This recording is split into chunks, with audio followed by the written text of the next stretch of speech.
Do you want to cosplay as Wonder Woman? Well, in this video, we'll be learning how to make this Wonder Woman tiara out of cheap craft foam, and as a beginner, it's a super easy build. Stick around.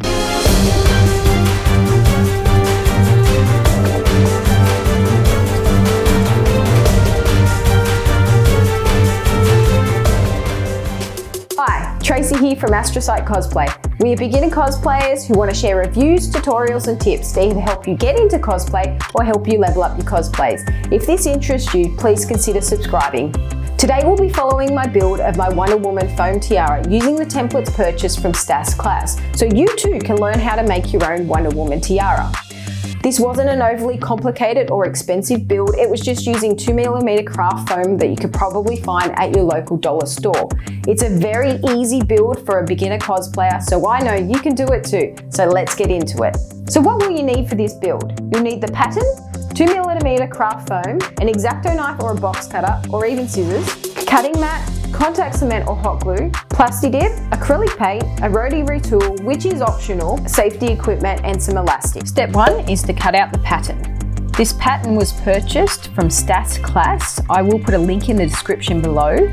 You can buy it as a Wonder Woman bundle that includes all the different parts you will need to do your Wonder Woman build, or you can buy it as single items for whatever particular piece of Wonder Woman that you'd like to make. Step 2 is to trace the pattern onto foam. Here I'm just using 2mm craft foam that I purchased from my local dollar store. It doesn't really matter what colour you pick, as you're going to be covering it in Plastidip anyway and all the colour will be gone. Now you can use a box cutter or scissors to cut this out. Scissors work perfectly fine with 2mm craft foam, but the choice is yours. And then we're done. Step 3 is to glue together using contact cement. First, we just line up the individual pieces to make sure that it all fits together and we know what order it goes in.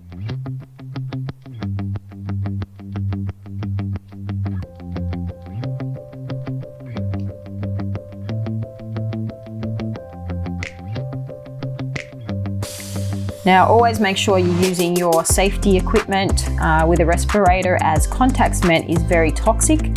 Here in Australia I just use the Seeker brand contact cement that we buy from Bunnings. I use these little squeezy bottles that Kamui Cosplay actually put me onto. Just fill it up with a funnel. So just doing some registration lines so that you know where you need to put your contact cement. So just apply a thin layer of contact cement. You don't want it too thick, it needs to dry before you apply it together. I just smooth mine out, normally with a paddle pop stick or a little bit of foam that I've got lying around, just to have it nice and thin.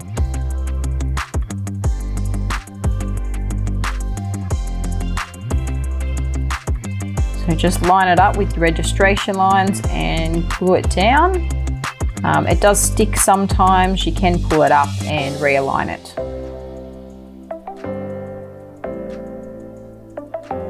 Now just trimming off a little bit of the excess where it hasn't quite lined up when I've lined it together.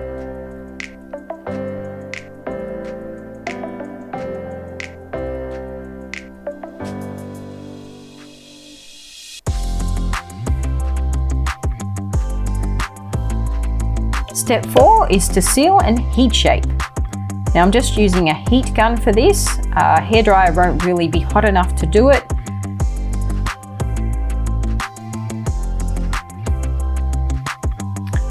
So once it's heated, you just curl it around, hold it into shape until it cools and it'll stay that shape.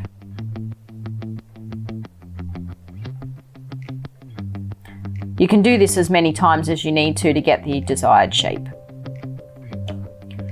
Question for cosplayers: what cosplay are you currently working on? Leave a comment below. Step 5 is cleaning up the edges with a rotary tool. This is optional, I just wanted to clean it up and make it look a little bit more seamless. Step 6 is sealing with Plastidip.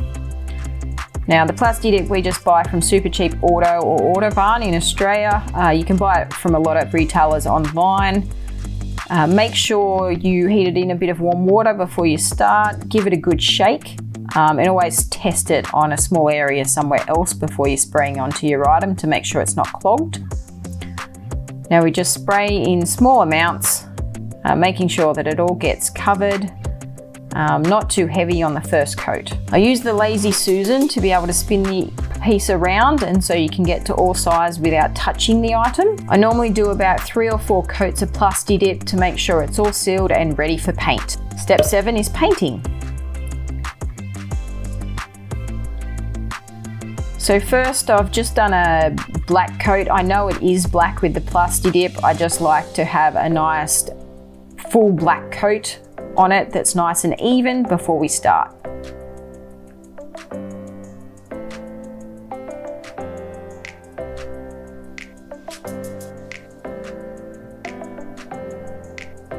Next I'm using this bronze acrylic that I picked up at my local craft store. The acrylic paints are great because they're very flexible so they won't crack. I use a sponge rather than a brush here so that I can avoid having brush lines. It just gives a nicer finish on something like this.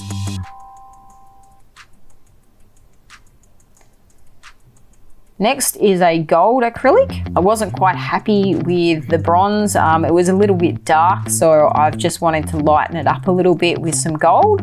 So when you're doing this, make sure that you're not fully coating it. You still want some of that black to show through so that you can have a little bit of dirt and grime in the cracks and crevices so that you can add a little bit more depth to your piece. Step 8 is elastic attachment.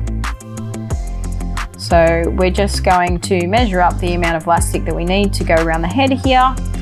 Now, I do not recommend doing this. I didn't have any thin elastic, so I did cut it, but didn't realize the elastic would completely lose its elasticity by doing this. It actually just keeps unraveling. So then I'm just using some hot glue here and holding it down and gluing that onto each side.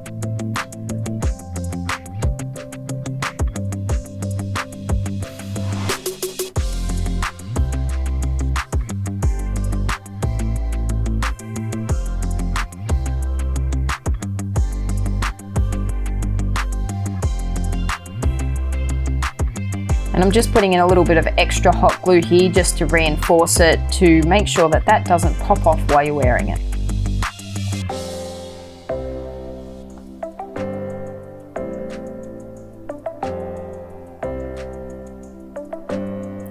And that's it, it's done. I was very happy with how this turned out for my first tiara build. This tiara is part of my Wonder Woman Cosplay series, so make sure you check out the entire build by clicking on the link. If you have found this tutorial helpful, make sure you hit that like button and subscribe to our channel. See you in the next video and keep having fun doing the things you love. Bye.